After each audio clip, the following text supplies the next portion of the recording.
എല്ലാ വിദ്യാർത്ഥികൾക്കും പുതിയൊരു വീഡിയോയിലേക്ക് സ്വാഗതം.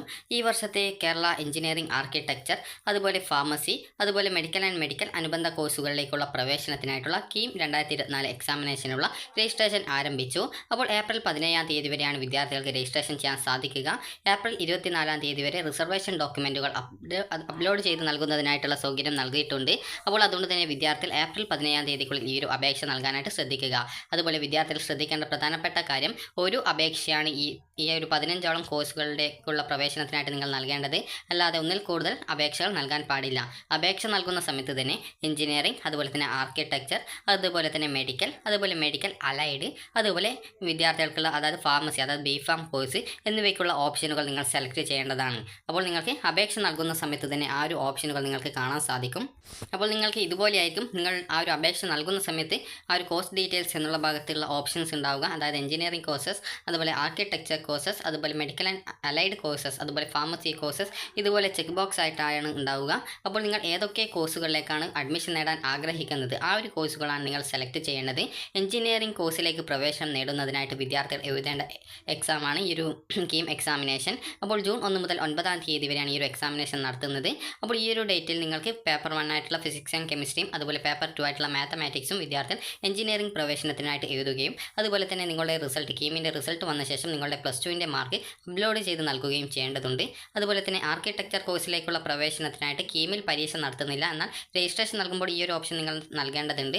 അപ്പോൾ നാഷണൽ ആപ്റ്റിറ്റ്യൂഡ് ടെസ്റ്റ്, അതായത് നിങ്ങൾക്ക് അറിയാം, അതായത് കൗൺസിൽ ഓഫ് ആർക്കിടെക്ചർ നടത്തുന്ന ആ ഒരു നാറ്റ എക്സാമിനേഷൻ, അതായത് national aptitude test of architecture എന്ന ഈ ഒരു എക്സാമിനേഷൻ, അതായത് ആർക്കിടെക്ചർ എന്ന നാറ്റ എക്സാമിനേഷൻ നിങ്ങൾ രജിസ്ട്രേഷൻ ചെയ്ത് അതിൽ ക്വാളിഫൈ ചെയ്തിരിക്കണം. അപ്പോൾ അതിനുശേഷം ആ ഒരു നാറ്റയുടെ റിസൾട്ട് വന്നു കഴിഞ്ഞാൽ നിങ്ങൾ ഈ ഒരു കീമിൻ്റെ വെബ്സൈറ്റിൽ നിങ്ങൾക്ക് നാറ്റ സ്കോറും, അതായത് നിങ്ങൾക്ക് നാറ്റ എക്സാമിൽ ലഭിച്ച നാറ്റ സ്കോറും, അതുപോലെ നിങ്ങളുടെ +2 മാർക്കും അപ്ലോഡ് ചെയ്ത് നൽകേണ്ടതുണ്ട്. അതുപോലെ തന്നെ മെഡിക്കൽ ആൻഡ് മെഡിക്കൽ അനുബന്ധ കോഴ്സുകൾ, അതായത് അലൈഡ് കോഴ്സസുകൾ എന്നിവയിലേക്കുള്ള പ്രവേശനം ലഭിക്കാനായിട്ട് വിദ്യാർത്ഥികൾ national eligibility cum entrance test NEET UG 2024 പരീക്ഷ ക്വാളിഫൈ ചെയ്തിരിക്കണം. അപ്പോൾ നിങ്ങൾക്ക് ആ നീറ്റിൻ്റെ റിസൾട്ട് വരുന്ന സമയത്ത് വിദ്യാർത്ഥികൾ നീറ്റിൻ്റെ സ്കോർ കീമിൻ്റെ വെബ്സൈറ്റിൽ അപ്ലോഡ് ചെയ്ത് നൽകേണ്ടതുണ്ട്. അതുപോലെ തന്നെ ഫാർമസി കോഴ്സ്, ഫാർമസി എന്ന് പറഞ്ഞാൽ ബിഫാം കോഴ്സാണ്. അപ്പോൾ ബിഫാം കോഴ്സിലേക്ക് പ്രവേശനം ലഭിക്കാനായിട്ട് വിദ്യാർത്ഥികൾ ഈ ഒരു പരീക്ഷയ്ക്ക് രജിസ്ട്രേഷൻ ചെയ്തുകൊണ്ട് ജൂൺ 1 മുതൽ ജൂൺ 9 തീയതി വരെ നടക്കുന്ന കീമിൻ്റെ പരീക്ഷയിലെ പേപ്പർ 1 ആയിട്ടുള്ള ഫിസിക്സ് ആൻഡ് കെമിസ്ട്രി എന്നീ പരീക്ഷ, അതായത് ആ ഒരു പേപ്പർ അറ്റൻഡ് ചെയ്യണം. അതിൽ നിങ്ങൾ എത്രത്തോളം സ്കോർ നേടുന്നുവോ അതനുസരിച്ചിട്ടായിരിക്കും നിങ്ങൾക്ക് ഈ ഒരു ഫാർമസി, അതായത് ബിഫാം കോഴ്സിലേക്കുള്ള പ്രവേശനം ലഭിക്കുക.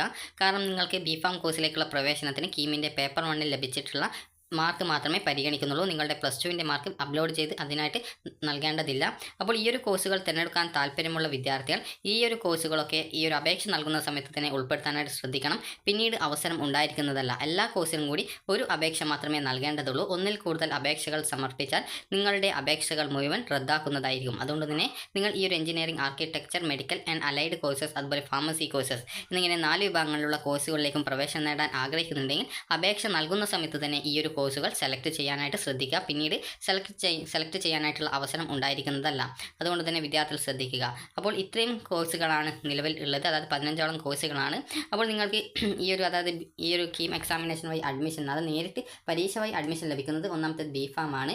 അത് പേപ്പർ 1ൻ്റെയും അതുപോലെ അതായത് ഈ ഒരു കീമിൻ്റെ പേപ്പർ 1 ഫിസിക്സ്, കെമിസ്ട്രി എന്നിവയിൽ ലഭിച്ച നിങ്ങളുടെ സ്കോറിൻ്റെ അടിസ്ഥാനത്തിലാണ് അതിലേക്ക് അഡ്മിഷൻ ലഭിക്കുക. അതുപോലെ തന്നെ എഞ്ചിനീയറിംഗ് കോഴ്സിലേക്കുള്ള പ്രവേശനം നിങ്ങൾക്ക് ലഭിക്കുന്നത് ഈ ഒരു അതായത് നിങ്ങളുടെ +2 ഫിസിക്സ്, കെമിസ്ട്രി, അതുപോലെ മാത്സ് എന്നിവയുടെ സ്കോറും, അതുപോലെ കീമിൻ്റെ മാർക്കായിട്ടുള്ള അതായത് പേപ്പർ 1, പേപ്പർ 2 ആയിട്ടുള്ള ഫിസിക്സ്, കെമിസ്ട്രി, അതുപോലെ പേപ്പർ 2 ആയിട്ടുള്ള മാത്സ് എന്നിവയുടെ സ്കോർ രണ്ടും 50-50 അനുപാതത്തിൽ എടുത്തിട്ട് റാങ്ക് ലിസ്റ്റ് തയ്യാറാക്കിയിട്ടാണ് എഞ്ചിനീയറിംഗ് പ്രവേശനം നൽകുന്നത്. അതുപോലെ ആർക്കിടെക്ചർ കോഴ്സ് ആണെങ്കിൽ ആർക്കിടെക്ചറിൻ്റെ നാറ്റ എക്സാമിനേഷൻ വഴി നിങ്ങൾക്ക് ലഭിക്കുന്ന ആ ഒരു നാറ്റ സ്കോറും, അതുപോലെ തന്നെ ആ നാറ്റ എക്സാം രജിസ്ട്രേഷൻ ഇപ്പോൾ നടന്നുകൊണ്ടിരിക്കുന്നുണ്ട്. അപ്പോൾ രജിസ്ട്രേഷൻ ചെയ്യാതെ വിദ്യാർത്ഥികൾ രജിസ്ട്രേഷൻ ചെയ്യുക. +2 ഫിസിക്സ്, അതുപോലെ തന്നെ അതായത് ഈ ഒരു നാറ്റ എക്സാമിനേഷന് വിദ്യാർത്ഥികളുടെ +2 ആ ഒരു മാർക്കും, അതുപോലെ തന്നെ ആർക്കിടെക്ചറിൽ നാറ്റയിൽ ലഭിക്കുന്ന ആ ഒരു സ്കോറും അടിസ്ഥാനപ്പെടുത്തി ഈ ഒരു 2 മാർക്കും കൂടി ഒരു പ്രത്യേകം ഒരു ഇൻഡെക്സ് സ്കോർ തയ്യാറാക്കി ആ ഒരു ഇൻഡെക്സ് സ്കോർ പ്രകാരമാണ് അഡ്മിഷൻ നൽകുന്നത്. അതുപോലെ തന്നെ വിദ്യാർത്ഥികൾക്ക് അടുത്തതായിട്ടുള്ളതാണ് ബാക്കി മെഡിക്കൽ അനുബന്ധ കോഴ്സുകളും മെഡിക്കൽ കോഴ്സുകളും.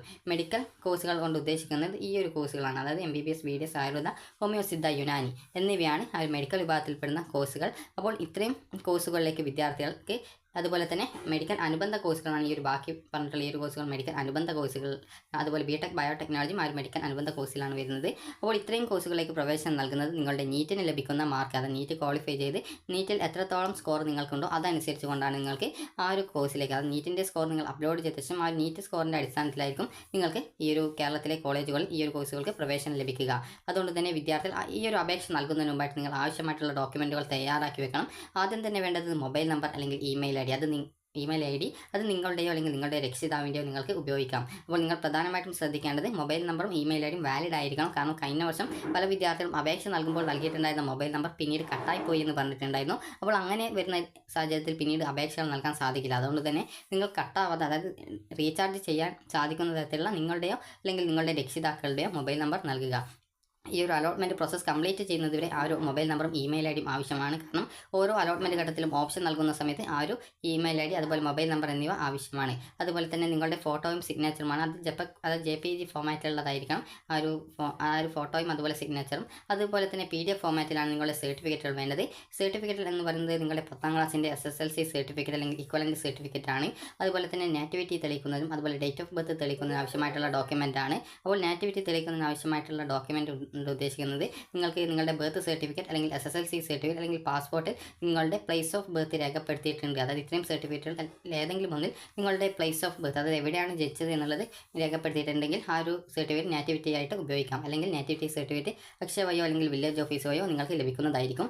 അത് നിങ്ങൾ അപേക്ഷ കഴിഞ്ഞാൽ നിങ്ങൾക്ക് കിട്ടുന്നതാണ്. അതുപോലെ തന്നെ നിങ്ങളുടെ ഡേറ്റ് ഓഫ് ബർത്ത് തെളിയിക്കുന്നതിന് ആവശ്യമായിട്ടുള്ള ഡോക്യുമെൻറ്റ്, അത് നിങ്ങളുടെ SSLC സർട്ടിഫിക്കറ്റിൽ ഡേറ്റ് ഓഫ് ബർത്ത് കറക്റ്റായിട്ട് രേഖപ്പെടുത്തിയിട്ടുണ്ടെങ്കിൽ അത് ഉപയോഗപ്പെടുത്താവുന്നതാണ്. അതുപോലെ തന്നെ നിങ്ങൾക്ക് അടുത്തതായിട്ടുള്ളതാണ് റിസർവേഷൻ ഡോക്യുമെൻറ്റ്സ്. അപ്പോൾ reservation documents non creamy layer certificate ആണ് ആദ്യത്തേത്, അല്ലെങ്കിൽ കമ്മ്യൂണിറ്റി സർട്ടിഫിക്കറ്റ് EWS സർട്ടിഫിക്കറ്റ്. അപ്പോൾ SC/BC അതുപോലെ OEC അതുപോലെ തന്നെ SC/BCയിലാണ് OBC ഒക്കെ ഉൾപ്പെടുന്നത്. അപ്പോൾ OBC വിദ്യാർത്ഥികൾ വാങ്ങിക്കേണ്ട സർട്ടിഫിക്കറ്റാണ് നോൺ ക്രിമിലിയർ സർട്ടിഫിക്കറ്റ്. അത് നിങ്ങൾക്ക് വില്ലേജ് ഓഫീസിൽ നിന്നാണ് കിട്ടുക. എഡ്യൂക്കേഷണൽ പർപ്പസിന്, അതായത് സംസ്ഥാനത്തെ വിദ്യാഭ്യാസ ആവശ്യത്തിനുള്ള ഡോക്യുമെൻ്റ് ആയിരിക്കണം. അപ്പോൾ നോൺ ക്രിമിലിയർ സർട്ടിഫിക്കറ്റ് 3 തരത്തിലാണുള്ളത്. ഒന്നാമത്തേത് സ്റ്റേറ്റ് പർപ്പസിന്, എഡ്യൂക്കേഷണൽ പർപ്പസിന്, അതുപോലെ തന്നെ അതായത് സ്റ്റേറ്റ് പർപ്പസിന്, രണ്ടാമത്തേത് സെൻട്രൽ പർപ്പസിന്, മൂന്നാമതായിട്ടുള്ളത് എഡ്യൂക്കേഷണൽ ഈ ഒരു 2 സർട്ടിഫിക്കറ്റുകളിൽ തന്നെ എഡ്യൂക്കേഷണൽ പർപ്പസ് ഉണ്ട്, ജോബ് പർപ്പസ് ഉണ്ട്.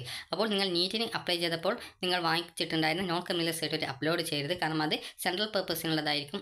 അതുകൊണ്ട് തന്നെ നിങ്ങൾ അപ്ലോഡ് ചെയ്യുന്ന സമയത്ത് ആ ഒരു നോൺ ക്രിമിനൽ സർട്ടിഫിക്കറ്റ് നിങ്ങൾ സ്റ്റേറ്റ് പർപ്പസിനും അതുപോലെ തന്നെ എഡ്യൂക്കേഷൻ, അത് വിദ്യാഭ്യാസ ആവശ്യത്തിനുള്ളതുമായിരിക്കണം. സ്റ്റേറ്റ് പർപ്പസ് എന്നുള്ളത് അതായത് സംസ്ഥാന ആവശ്യത്തിനുള്ളത് എന്നുള്ളത് കറക്റ്റായിട്ട് ശ്രദ്ധിക്കണം. അത് നിങ്ങൾ കറക്റ്റായിട്ട് പറഞ്ഞു കൊടുക്കണം. കാരണം കഴിഞ്ഞ വർഷമൊക്കെ പല വിദ്യാർത്ഥികളും ജോബ് പർപ്പസിനൊക്കെ അപ്ലൈ ചെയ്ത സർട്ടിഫിക്കറ്റ് ആയിരുന്നു അപ്ലോഡ് ചെയ്തിട്ടുണ്ടായിരുന്നത്. അതുകൊണ്ട് തന്നെ നിങ്ങൾ ഈ ഒരു സർട്ടിഫിക്കറ്റ് വാങ്ങിക്കുന്ന സമയത്ത് അക്ഷയയിൽ കറക്റ്റായിട്ട് പറയണം ഈ ഒരു സർട്ടിഫിക്കറ്റ് വിദ്യാഭ്യാസ ആവശ്യത്തിന് അതുപോലെ സംസ്ഥാന ആവശ്യത്തിനുള്ളതാണ് എന്നുള്ളത് കറക്റ്റായിട്ട് പറഞ്ഞിട്ട് വേണം ആ ഒരു സർട്ടിഫിക്കറ്റ് വാങ്ങിക്കാൻ. ഇല്ലെങ്കിൽ അത് ആ ഒരു സർട്ടിഫിക്കറ്റ് പിന്നീട് വാലിഡിറ്റി അതിന് പോകുന്നതാണ്. അങ്ങനെ ആ റിസർവേഷൻ ലഭിക്കാതെ വരും.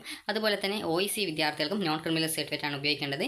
നോൺ ക്രിമിനൽ സർട്ടിഫിക്കറ്റ് ലഭിക്കാത്ത OEC വിദ്യാർത്ഥികൾ കാസ്റ്റ് സർട്ടിഫിക്കറ്റ് അല്ലെങ്കിൽ കമ്മ്യൂണിറ്റി സർട്ടിഫിക്കറ്റ് ആണ് വാങ്ങിക്കേണ്ടത്. അത് വാങ്ങിച്ച് അപ്ലോഡ് ചെയ്യേണ്ടത്. അതുപോലെ തന്നെ SC/ST വിദ്യാർത്ഥികൾ കമ്മ്യൂണിറ്റി സർട്ടിഫിക്കറ്റ് തഹസിൽദാറിൽ നിന്നുമാണ് വാങ്ങിക്കേണ്ടത്. അത് നിങ്ങൾക്ക് അക്ഷയ വഴി അപ്ലൈ ചെയ്ത് ആ ഒരു കമ്മ്യൂണിറ്റി സർട്ടിഫിക്കറ്റ് തഹസിൽദാറിൽ നിന്നും വാങ്ങിക്കാവുന്നതാണ്. അടുത്തതായിട്ട് സാമ്പത്തിക സംവരണമുള്ള വിദ്യാർത്ഥികൾ EWS സർട്ടിഫിക്കറ്റ് ആണ് അപ്ലോഡ് ചെയ്യേണ്ടത്. അപ്പോൾ എക്കണോമിക്കലി വീക്കർ സെക്ഷൻ, അതായത് ഈ ഒരു സർട്ടിഫിക്കറ്റ് നിങ്ങൾക്ക് വില്ലേജ് ഓഫീസിൽ നേരിട്ട് പോയി കഴിഞ്ഞാലാണ് നിങ്ങൾക്ക് ലഭിക്കുക. കാരണം അക്ഷയ വഴി ഈ ഒരു സർട്ടിഫിക്കറ്റ് ലഭിക്കുമെന്നുള്ളതിൽ ഡൗട്ടുണ്ട്. അപ്പോൾ അതുകൊണ്ട് തന്നെ ചിലപ്പോൾ നിങ്ങൾ നേരിട്ട് EWS സർട്ടിഫിക്കറ്റ് വില്ലേജ് ഓഫീസിൽ പോകേണ്ടതായിട്ട് വരും. ആ ഒരു കാര്യത്തിൽ നിങ്ങൾക്ക് ഇൻകം സർട്ടിഫിക്കറ്റ്, അതായത് ഇൻകം സർട്ടിഫിക്കറ്റ് ചിലപ്പോൾ ആവശ്യമായിട്ട് വരുന്നതാണ്. അതുകൊണ്ട് തന്നെ ഈ നോൺ ക്രിമിനൽ സർട്ടിഫിക്കറ്റ് ഒക്കെ ആക്കണമെങ്കിൽ ആദ്യം തന്നെ ഇൻകം സർട്ടിഫിക്കറ്റ് ഒക്കെ ആക്കേണ്ടി വരും. അപ്പോൾ അതൊക്കെ നിങ്ങൾ ആക്കുക. അതുപോലെ തന്നെ നിങ്ങൾക്ക് മറ്റെന്തെങ്കിലും റിസർവേഷൻ, അതായത് ഇൻ്റർ കാസ്റ്റ് മാരേജ് ചെയ്തവരുടെ മക്കളാണെങ്കിൽ നിങ്ങൾക്ക് ആ ഒരു രീതിയിലുള്ള സർട്ടിഫിക്കറ്റ് ഉണ്ടെങ്കിൽ അതിനും റിസർവേഷൻ ഉണ്ട്. അതുപോലെ തന്നെ നിങ്ങൾക്ക് മറ്റെന്തെങ്കിലും റിസർവേഷൻ, അതായത് NRI മൈനോറിറ്റി ഇതുപോലെ മറ്റെന്തെങ്കിലും റിസർവേഷനുകൾ ഉണ്ടെങ്കിൽ അതുമായി ബന്ധപ്പെട്ടുള്ള സർട്ടിഫിക്കറ്റും നിങ്ങൾ തയ്യാറാക്കിയിട്ട് അപ്ലോഡ് ചെയ്ത് നൽകേണ്ടതാണ്. അതുപോലെ തന്നെ വിദ്യാർത്ഥികൾക്ക് ആപ്ലിക്കേഷൻ ഫീസ് എന്ന് പറയുന്നത് ST വിദ്യാർത്ഥികൾക്ക് ഫീസില്ല. അതുപോലെ തന്നെ ജനറൽ കാറ്റഗറിയിലുള്ള വിദ്യാർത്ഥികൾക്ക് നിങ്ങൾ എഞ്ചിനീയറിംഗ് മാത്രമാണോ അല്ലെങ്കിൽ BPharm മാത്രമാണോ അല്ലെങ്കിൽ ഇവ രണ്ടും കൂടി എഴുതുന്നുണ്ടെങ്കിൽ 875 രൂപയാണ് ജനറൽ കാറ്റഗറിക്ക്. SC വിദ്യാർത്ഥികൾക്ക് 375 രൂപയാണ് ഫീസ് വരിക.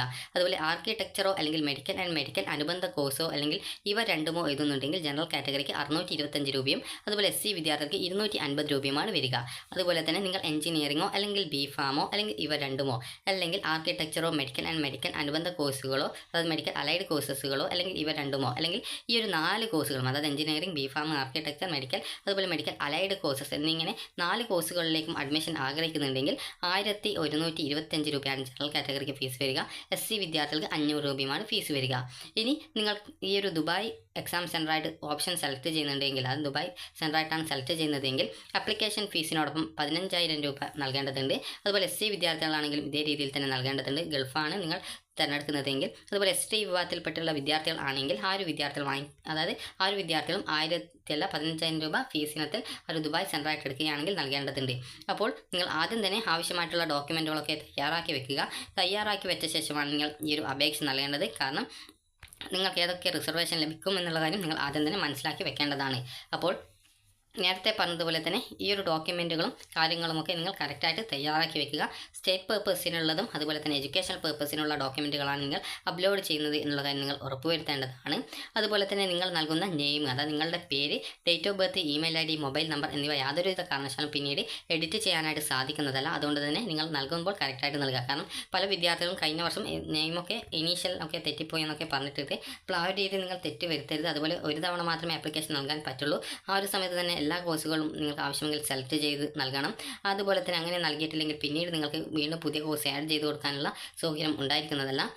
അതുകൊണ്ട് തന്നെ ഈ ഒരു പേജ് വരുന്ന സമയത്ത് നിങ്ങൾ കറക്റ്റായിട്ട് നിങ്ങൾക്ക് വേണ്ട എല്ലാ കോഴ്സുകളും സെലക്ട് ചെയ്ത് കളിക്കണം. എഞ്ചിനീയറിംഗും അതുപോലെ ഫാർമസി വേണ്ടവർ അത് രണ്ടും സെലക്ട് ചെയ്യുക. എഞ്ചിനീയറിംഗ് മാത്രം വേണ്ടവർ അത് സെലക്ട് ചെയ്യുക.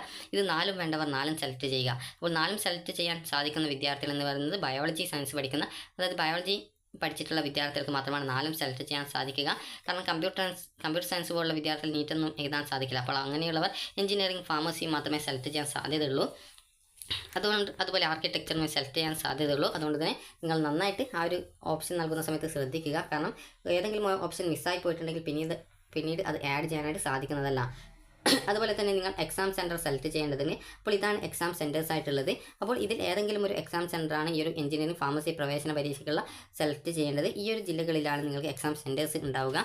അപ്പോൾ ഈ ഒരു സെൻറ്റേഴ്സ് ഒരു തവണ സെലക്ട് ചെയ്ത് കഴിഞ്ഞാൽ പിന്നീട് എഡിറ്റ് ചെയ്യാനുള്ള സൗകര്യം ഉണ്ടായിരിക്കുന്നതല്ല. അതുപോലെ തന്നെ നിങ്ങൾക്ക് ഏതൊക്കെയാണ് പ്രയോറിറ്റി എന്നുള്ള രീതിയിൽ നൽകിയിട്ടുണ്ട്. അതായത് നിങ്ങൾക്ക് 4 ഓപ്ഷൻ സെലക്ട് ചെയ്യാം. അപ്പോൾ പ്രയോറിറ്റി അനുസരിച്ച് നിങ്ങൾക്ക് ആ ഒരു എക്സാം സെൻറ്റർ ഒഴിവുണ്ടെങ്കിൽ അവിടേക്ക് നിങ്ങൾക്ക് ആ ഒരു എക്സാം അവിടെ ആയിരിക്കും നടത്തപ്പെടുക. അതുകൊണ്ട് തന്നെ നിങ്ങളുടെ അഡ്രസ്സ്, ഇതുപോലുള്ള details, mobile number, date of birth, അതുപോലെ തന്നെ നിങ്ങളുടെ പേര് എന്നിങ്ങനെയുള്ള ഡീറ്റെയിൽസൊക്കെ നൽകുന്ന സമയത്ത് കറക്റ്റായിട്ട് തെറ്റിട്ടില്ല, അതുപോലെ ഡീറ്റെയിൽസൊക്കെ കറക്റ്റാണെന്നുള്ളത് പ്രത്യേകം ശ്രദ്ധിക്കുക. അപ്പോൾ നിങ്ങൾക്ക് ഈ ഒരു വീഡിയോ ഉപകാരപ്രദമായിട്ടുണ്ടെങ്കിൽ ലൈക്ക് ചെയ്യുക, ഷെയർ ചെയ്യുക. Thank you for watching.